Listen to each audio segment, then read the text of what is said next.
National debt. It's a phrase that gets thrown around a lot. It can sound scary, like a giant credit card bill about to come due. But what is it, really?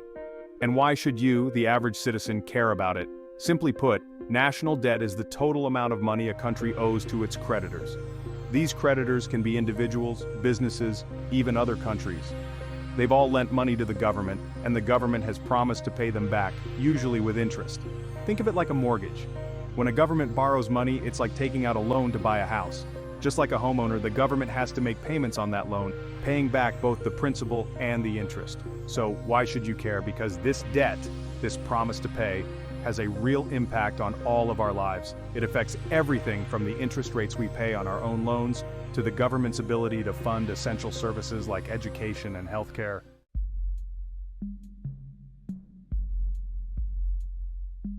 Governments borrow money for a variety of reasons. Sometimes it's to cover shortfalls in the budget when expenses exceed revenue.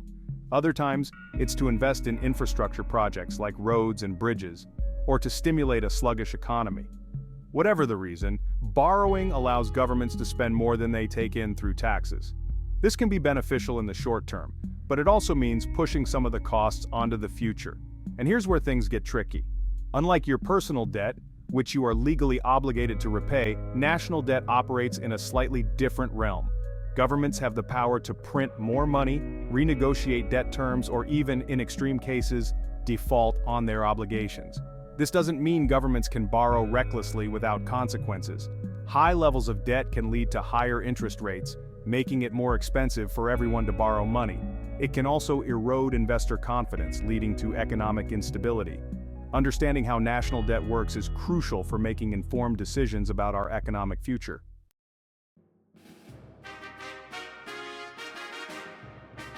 The United States, a beacon of economic power, also carries the world's largest national debt. How did this happen? Well, the story of U.S. debt is a long and complex one dating back to the very founding of the nation. From the start, the U.S. government has borrowed money to fund its operations and investments. The American Revolution, for example, was financed largely through loans from France and other European powers. Over the centuries, the U.S. has experienced periods of both high and low debt. The Civil War, the Great Depression, and the two World Wars all led to significant increases in borrowing. However, the trajectory of U.S. debt has been steadily upward, particularly in recent decades. Several factors have contributed to this trend, including tax cuts, increased military spending, and entitlement programs like Social Security and Medicare.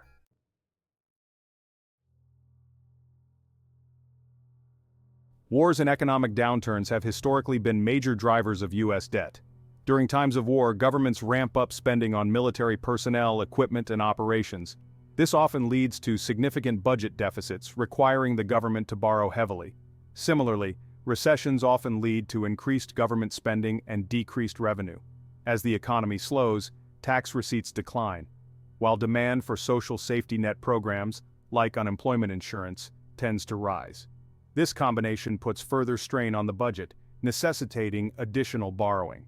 The 2008 financial crisis, for example, triggered a sharp increase in U.S. debt. The government responded with a massive stimulus package, bailing out banks and providing relief to struggling homeowners. While these measures were deemed necessary to avert a deeper economic collapse, they also came at a significant cost in terms of increased borrowing.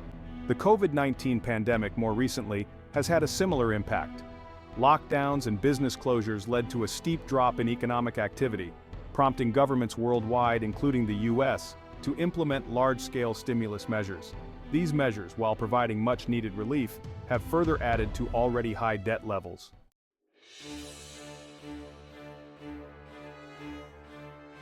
The debt ceiling is a unique feature of the U.S. debt system. It's a statutory limit on the total amount of money the federal government is allowed to borrow. When the debt ceiling is reached, Congress must vote to raise it to allow the government to continue borrowing to meet its existing financial obligations. The debt ceiling has become a recurring point of political contention in Washington. While raising the debt ceiling does not authorize new spending, it often becomes entangled in broader debates about government spending, taxation, and the size of the federal government. Opponents of raising the debt ceiling argue that it forces lawmakers to confront the nation's growing debt and make tough choices about spending cuts. They see it as a tool to rein in what they view as excessive government spending. Proponents of raising the debt ceiling, on the other hand, argue that it is essential for the government to meet its financial obligations and avoid a catastrophic default. They point out that refusing to raise the debt ceiling would have severe consequences for the U.S. economy and global financial markets. The debt ceiling debate often becomes a high-stakes game of chicken, with both sides using the threat of a potential default as leverage to advance their political agendas. This brinkmanship can create uncertainty and erode confidence in the U.S. economy.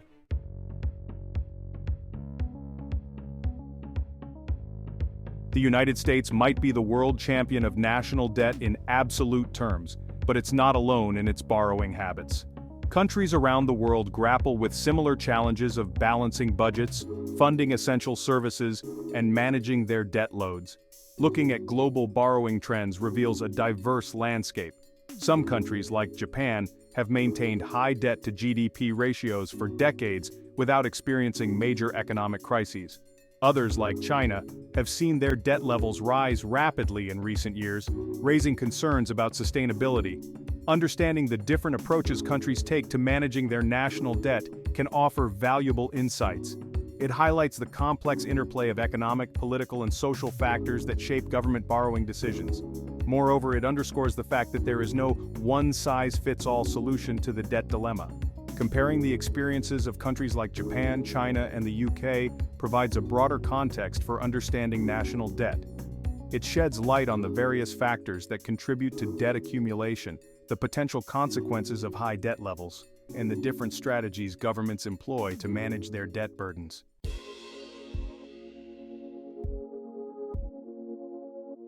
Japan presents a fascinating case study in national debt. With a debt-to-GDP ratio exceeding 250%, it surpasses even Greece at the height of its debt crisis. Yet despite this massive debt load, Japan has not experienced the kind of economic meltdown many predicted. Several factors contribute to Japan's ability to sustain such high debt levels. First, a large portion of its debt is held domestically, meaning it owes money to its own citizens rather than foreign creditors. This gives Japan more flexibility in managing its debt, as it is less vulnerable to the whims of international investors. Second, Japan benefits from low interest rates, which keep its borrowing costs manageable. The Bank of Japan, the country's central bank, has maintained ultra-low interest rates for decades, making it cheaper for the government to service its debt. Third, Japan has a high savings rate, which means there is ample domestic demand for government bonds. This allows the government to borrow money at low cost without relying heavily on foreign investors. However, Japan's high debt levels are not without risks. The country faces demographic challenges, with an aging population and shrinking workforce. This puts pressure on government finances, as fewer taxpayers are supporting a growing number of retirees.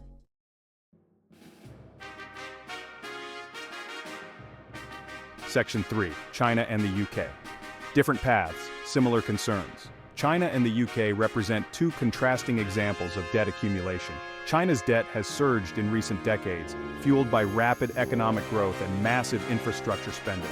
The UK, on the other hand, has a long history of managing high debt levels, but its debt burden has increased in recent years due to factors like the 2008 financial crisis and the COVID-19 pandemic. China's debt is often characterized as investment-driven, as much of it has been used to finance infrastructure projects like roads, railways, and airports. These investments have contributed to China's remarkable economic growth, but they have also led to a rapid increase in debt. The UK's debt, in contrast, is more closely tied to its social welfare system and the costs of an aging population. Like many developed countries, the UK faces rising healthcare costs and pension obligations, which put a strain on government finances. Despite their different paths to debt accumulation, both China and the UK face similar concerns about the sustainability of their debt levels.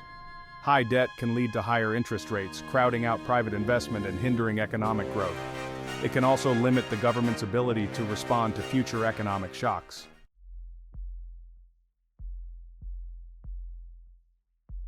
Section 1. Understanding government spending, a Keynesian perspective. To grasp why governments borrow, we need to delve into the realm of economics. One influential school of thought, Keynesian economics, offers valuable insights into government spending and its impact on the economy. Named after British economist John Maynard Keynes, this theory gained prominence during the Great Depression. Keynes argued that governments should play an active role in managing the economy, particularly during times of recession or depression. Keynes believed that during economic downturns, individuals and businesses tend to hoard cash, reducing spending and investment. This lack of demand can lead to a vicious cycle of falling production, job losses, and further declines in spending. To counter this downward spiral, Keynes advocated for government intervention. He argued that governments should increase spending or cut taxes, even if it means running budget deficits. This injection of money into the economy, he believed, would stimulate demand, boost production, and create jobs. Keynesian economics suggests that government borrowing can be a valuable tool for stabilizing the economy. By increasing spending or cutting taxes during recessions, governments can help to mitigate the severity of economic downturns and promote recovery.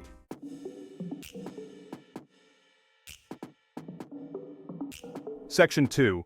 Challenging Orthodox Views: The Rise of Modern Monetary Theory. In recent years, a new school of economic thought has emerged, challenging conventional wisdom about government debt and deficits. Modern monetary theory, or MMT, offers a different perspective on government borrowing, particularly for countries like the US that issue their own currencies. MMT argues that such countries are not constrained by the same budgetary limitations as households or businesses.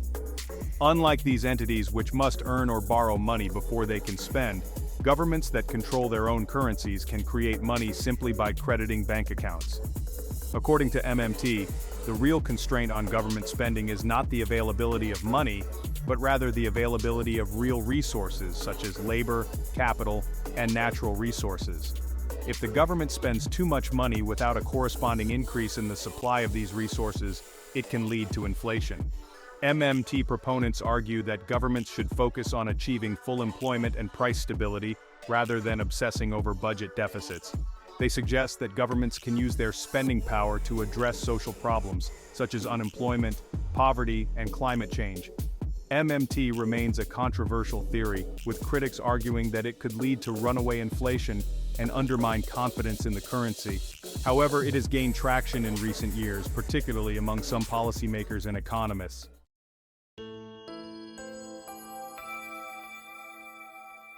Section 3. Debating Deficits and Debt: A Spectrum of Economic Thought. Keynesian economics and modern monetary theory represent just 2 points on a spectrum of economic thought regarding government borrowing. There is no single, universally accepted answer to the question of how much debt is too much or when government borrowing becomes problematic. On one end of the spectrum are those who believe that governments should strive to maintain balanced budgets or even run surpluses, particularly during times of economic growth. They argue that high levels of debt can lead to higher interest rates, crowd out private investment, and ultimately harm economic growth. On the other end are those who believe that governments should not be overly concerned about short-term deficits and that borrowing can be a valuable tool for achieving important social goals. They argue that focusing solely on debt reduction can lead to austerity measures that harm the most vulnerable members of society and stifle economic growth. The appropriate level of government borrowing likely lies somewhere between these two extremes. The optimal approach depends on a variety of factors, including the state of the economy, the level of interest rates, and the country's long-term fiscal health.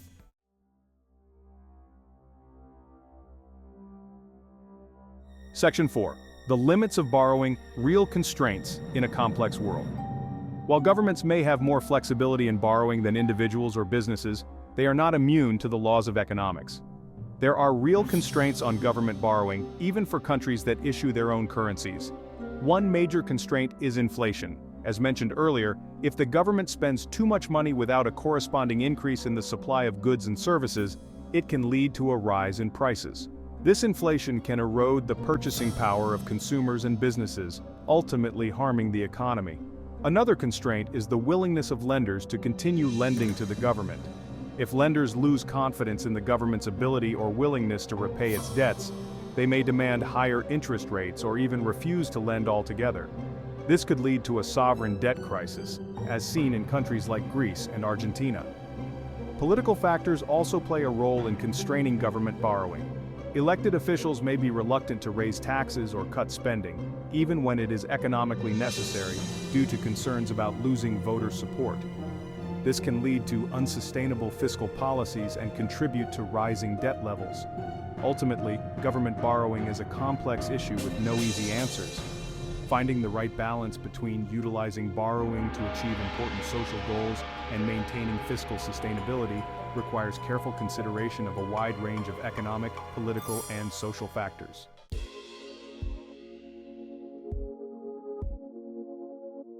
Section 1. The Interest Rate Balancing Act. Interest rates and inflation are two powerful forces that shape the landscape of government borrowing. They are interconnected, influencing each other and impacting a government's ability to manage its debt. Understanding this dynamic is crucial for grasping the complexities of national debt. Interest rates represent the cost of borrowing money. When interest rates are low, borrowing becomes cheaper, making it more attractive for governments to take on debt. This can be beneficial for stimulating economic growth, funding infrastructure projects, or providing fiscal stimulus during recessions. However, low interest rates can also fuel inflation. When borrowing is cheap, individuals and businesses tend to borrow more, increasing demand for goods and services. This surge in demand can outpace supply, leading to price hikes. Central banks, like the Federal Reserve in the United States, play a crucial role in managing interest rates. They adjust interest rates to control inflation and maintain economic stability. Lowering interest rates can stimulate economic activity, while raising them can curb inflation. Governments must carefully navigate this balancing act. They need to find the sweet spot where interest rates are low enough to encourage borrowing and economic growth, but not so low that they trigger excessive inflation.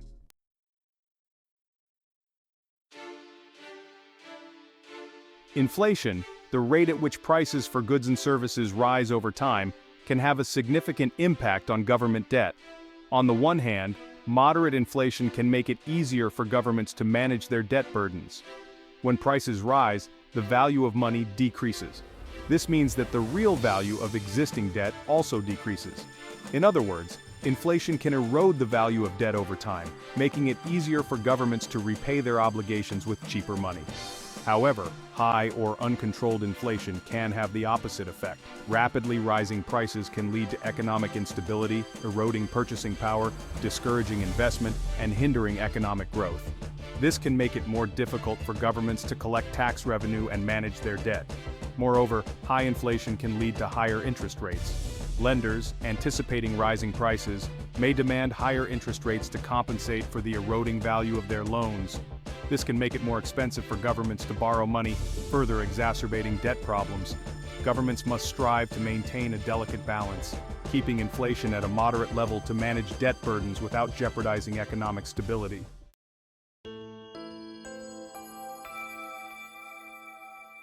Managing government debt is not a one-size-fits-all endeavor.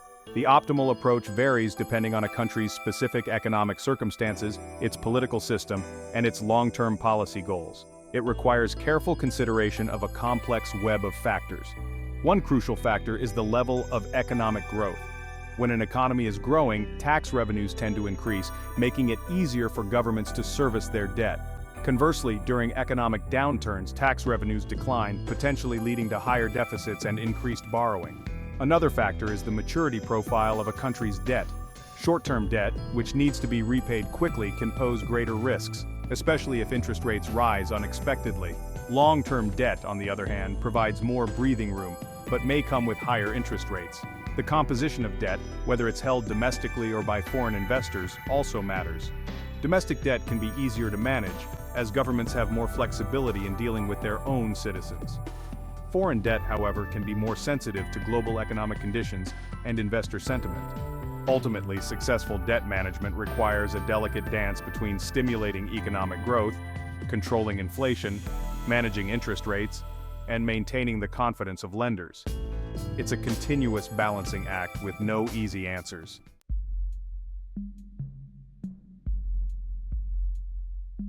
When a government borrows money from its own citizens, it's called domestic debt. This can involve issuing government bonds, which are essentially IOUs that promise to pay back the borrowed amount plus interest.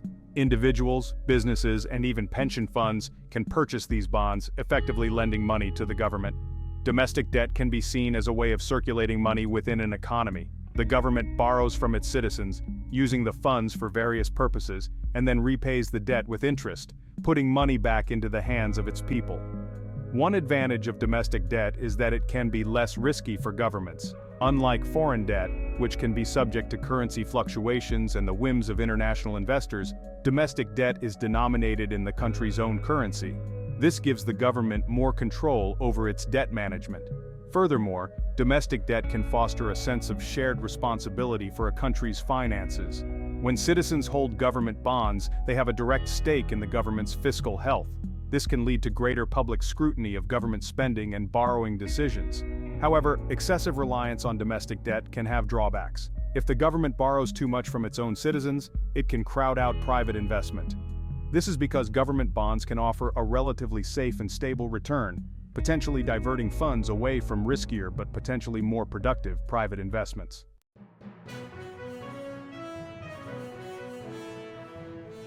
Section 2. Foreign debt, a global web of creditors. In contrast to domestic debt, foreign debt involves borrowing from entities outside the country. This can include foreign governments, international organizations like the International Monetary Fund, or private foreign investors. Foreign debt is often denominated in a currency other than the borrowing country's own. Foreign debt can be a valuable tool for countries seeking to finance development projects, cover budget deficits, or stabilize their economies during crises. It can provide access to capital that might not be available domestically, particularly for developing countries with limited domestic savings. However, foreign debt also comes with its own set of challenges. One significant risk is exchange rate risk. If the value of the borrowing country's currency depreciates against the currency in which the debt is denominated, the cost of servicing and repaying the debt can increase substantially. Another concern is the potential loss of economic sovereignty. Countries with high levels of foreign debt may face pressure from their creditors to adopt certain economic policies, even if those policies are not in the best interests of the borrowing country. Furthermore, excessive reliance on foreign debt can make a country vulnerable to external shocks. Changes in global interest rates, economic downturns in creditor countries, or shifts in investor sentiment can all have a significant impact on a country's ability to manage its foreign debt.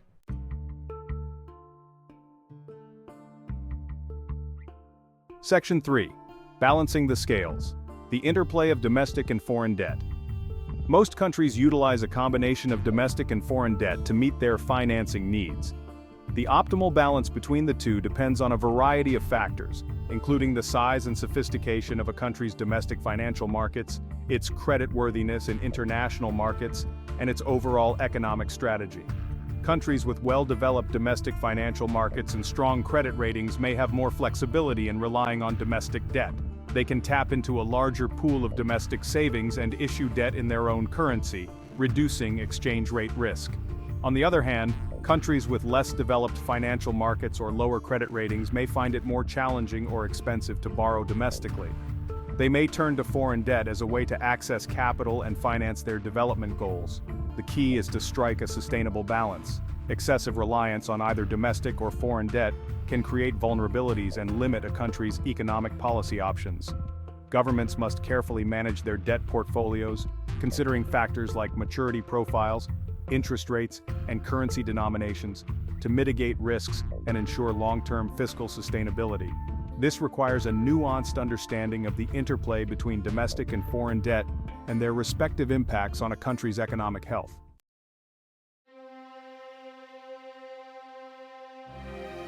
Section 1. The Debt Tightrope. Navigating the world of national debt is like walking a tightrope. Lean too far one way, and you risk runaway inflation, eroding purchasing power and destabilizing the economy. Lean too far the other, and you court austerity, potentially stifling growth and harming the most vulnerable members of society. There's no magic number, no one-size-fits-all answer to the question of how much debt is too much. The right level of borrowing depends on a complex interplay of factors: the state of the economy, interest rates, inflation, the maturity profile of the debt, and the confidence of lenders, both domestic and foreign. What's clear is that governments face real constraints.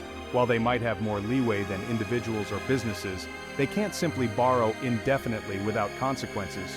Ignoring those constraints can lead to economic turmoil, as history has shown time and again. The challenge lies in finding the sweet spot, the point where government borrowing is used strategically to promote economic growth, fund essential services, and invest in the future without jeopardizing long-term fiscal stability.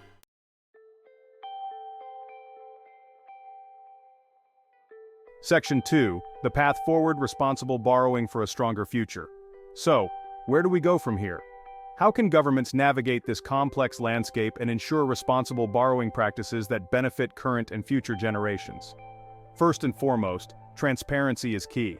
Governments must be open and honest with their citizens about the state of public finances, clearly communicating the reasons for borrowing, the risks involved, and the long-term implications of debt accumulation. Second, fiscal responsibility should guide decision-making.